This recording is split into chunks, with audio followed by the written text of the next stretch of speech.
एक समय की बात है। जंगल के पास एक लकड़हारा रहता था। वो जंगल में लकड़ी इकट्ठा करता था और उन्हें पास के बाजार में बेचता था। कुछ पैसों के लिए एक दिन की बात है, वह एक पेड़ काट रहा था। तभी हुआ ये गलती कि उसकी कुल्हाड़ी पास की नदी में गिर गई। नदी बहुत ज़्यादा गहरी थी और वास्तव में तेजी से बह रही थी। उसने बहुत प्रयत्न किया, कुल्हाड़ी को खोजने की कोशिश की, लेकिन उससे वहाँ नहीं मिली। अब उसे लगा कि उसकी कुल्हाड़ी खो दी है। वहाँ दुखी होकर वह नदी के किनारे बैठकर रोने लगा। उसके रोने की आवाज़ सुनकर नदी के भगवान उठे और उसे लकड़हारे से पूछा कि क्या हुआ।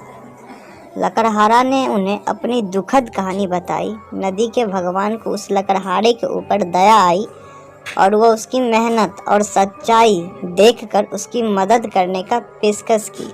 वो नदी में बहुत गायब हो गया और एक सुनहरी कुल्हाड़ी वापस लाया, लेकिन उन्होंने लकड़हारे ने कहा कि यह कुल्हाड़ी नहीं है। वह फिर से गायब हो गया और अब की बार उन्होंने चांदी की कुल्हाड़ी लेकर वापस आए, लेकिन इस बार भी लकड़हारे ने किया कि यह कुल्हाड़ी भी उसकी नहीं है।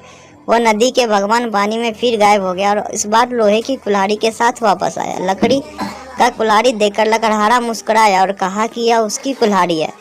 नदी के भगवान ने लकड़हारे की ईमानदारी से प्रभावित होकर उसे सोने और चांदी की दोनों कुल्हाड़ियों से भेंट किया।